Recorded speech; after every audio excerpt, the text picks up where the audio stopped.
second-class animators during Walt's time, a group of mediocre people.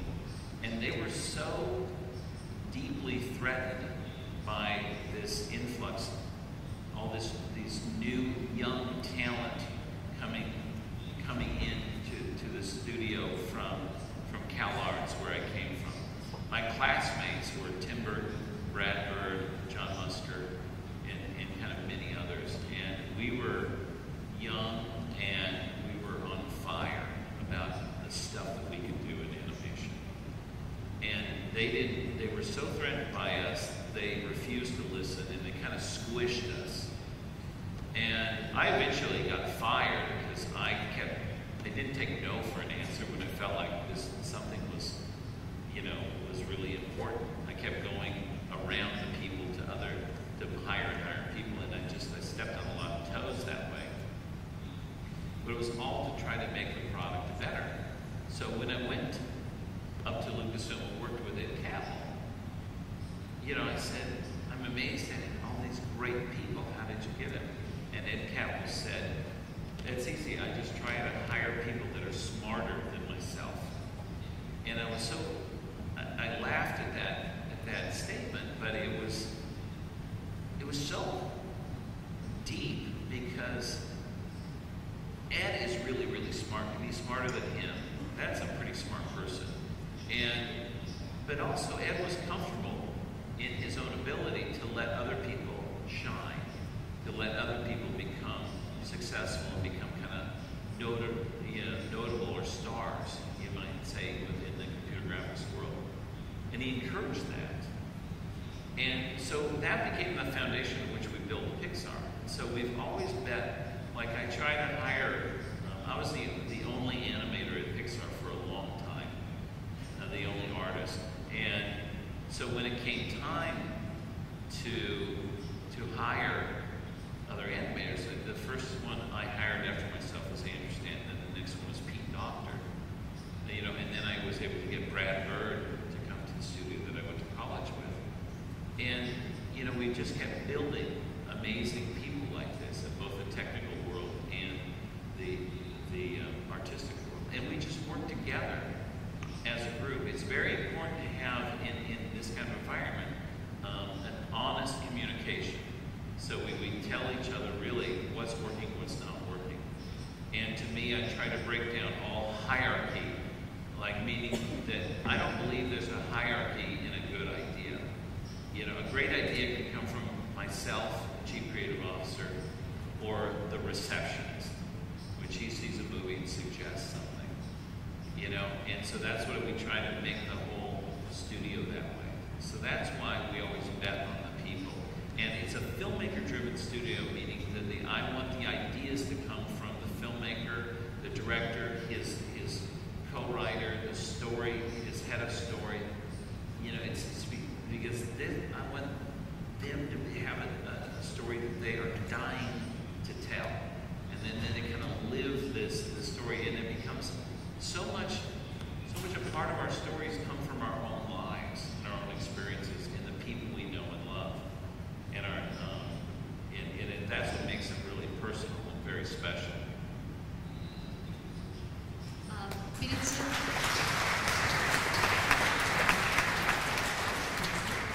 Перед тем, как мы приступим к следующим вопросам, у нас большая просьба. Мы знаем, что у всех много вопросов, но, пожалуйста, выбирайте по одному и давайте оставим возможность другим вашим коллегам тоже их задавать. Спасибо большое.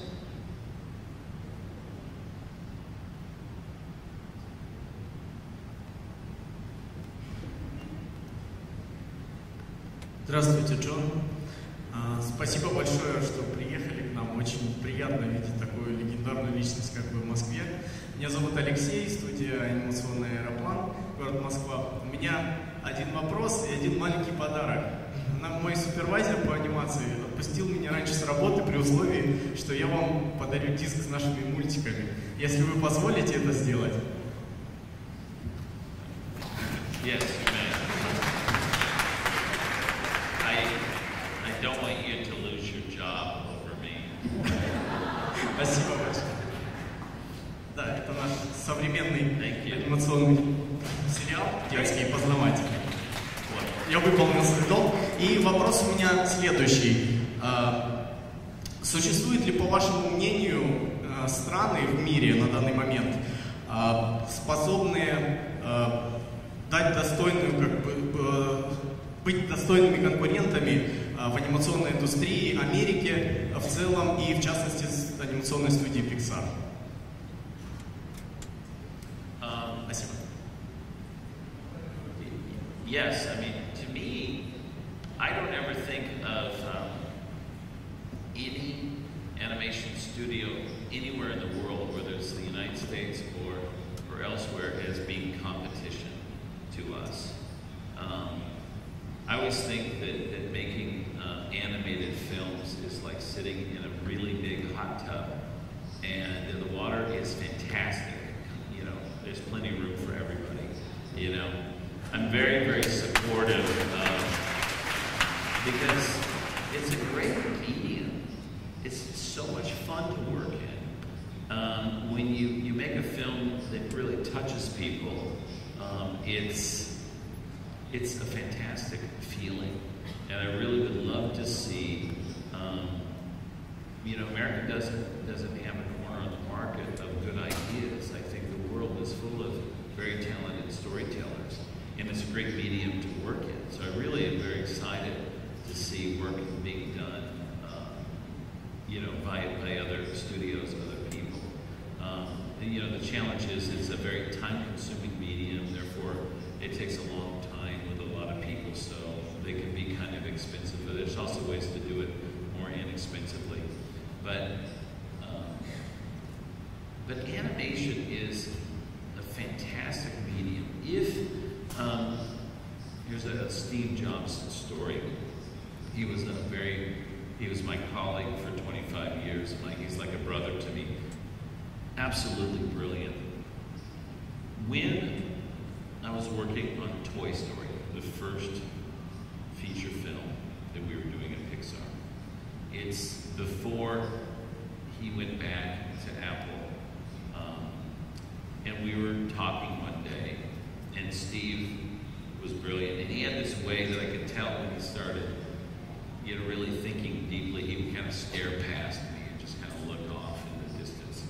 And he said, you know, John, when we make computers at Apple, what's the lifespan of that computer? He said, it's like 3 years, maybe. You know, at 5 years, they're literally, the only value they have is a doorstop. You know, technology just moves so fast. But he said, if you do your job right in making a great story with Toy Story, what you do has a chance to last forever. And I started thinking about it. And this is one of the great things about animation, is that it has the chance to transcend the typical kind of aging, you might say, that most live action films have, you know, where things start to become dated. When you think about, name another movie that was released in 1938 that is watched today by as many people as Snow White and the Seven Dwarfs, you know, or the year Pinocchio came out, or Bambi, Dumbo, Cinderella. You know, they really transcend the time, because if you tell a great story, and even to the point of, you name another movie from 1995 that is watched as much as Toy Story. And I think that's what's so exciting about animation. That's why I really encourage, you know, as many filmmakers to give animation a try. Now, animation is different than live action in the way that you craft the story, because as you know, you're a working professional. You know how time-consuming it is to actually produce the animation. So in live action, typically, you can write a script, and then you go out on location or to a set, and you can shoot each scene from many different angles, and then each angle has many different takes. becomes the coverage, you might say, that then is taken into the editing room, and then you start editing the film. In animation, you have to what we've learned is you have to edit the movie before you start production. This is where we take the script and we go to storyboards, and then we make a version of the movie using the storyboard drawings. We call these the story reels. At Disney, they call them the Leica reels. There's many different animatics. There's many different names for this. But we are, at Pixar, I never let anything go into production, meaning going into animation, until that story reel is working fantastic. And we will work and rework and rework and rework that story reel until it's working great with just the storyboard drawings. And this is the way that we have the ability to make sure that our story is working before we spend all the time and effort doing the animation. So one of the things that happens, I've noticed, with live action directors when they start working in animation, they kind of take the typical model of doing a script and then just start animating it. And then they kind of discover, oh wait, it's not working.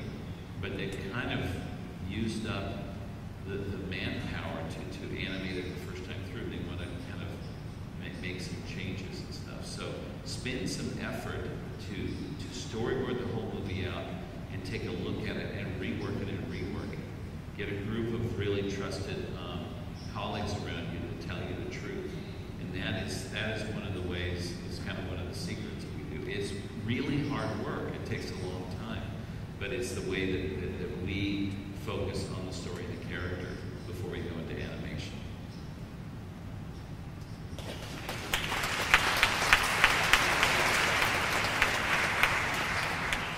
У нас остается буквально 5 минут, поэтому вот последние 2 вопроса. 5 minutes? Oh, come on. Good evening. Good evening, John. 10 minutes left. Good evening, Morgan. So my question, I guess, relates to what you just said about the future of animation and the longevity of it. Do you expect the ways in which the audience interacts with animation to change in some profound way in the next 5 or 10 years? Well, we all know that the digital media are rising, but there's a whole lot of ways to get feedback out of people when they watch the film. And then I'm not speaking about licensing, like making a computer game which will be released at the same time as the film, but about something which would be built into the concept from the stage of the idea. Like, do you expect that I, as a viewer and admirer of your work, would be able in 10 years from now to log in into the world of Monsters Incorporated and live it through the eyes of, I don't know, the janitor slug or anybody else? So do you think it's possible? And if it is, how far are we from that moment in time?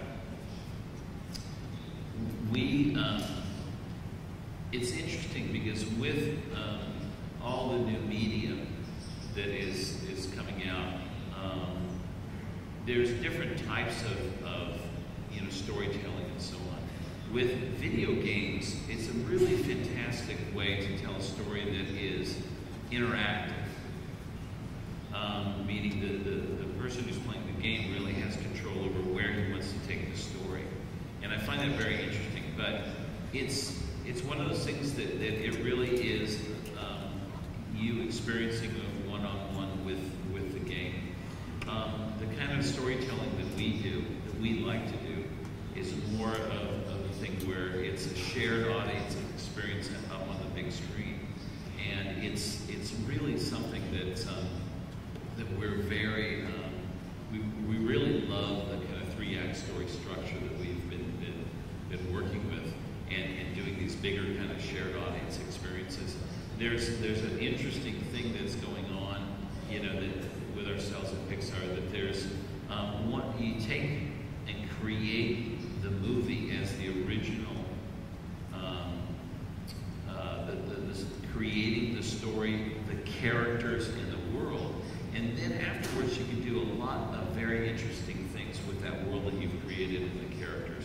So I think it's the things kind of floating, the story and the products and the ideas that are kind of floating around the main, story idea, the main movie, you might might say, and that's something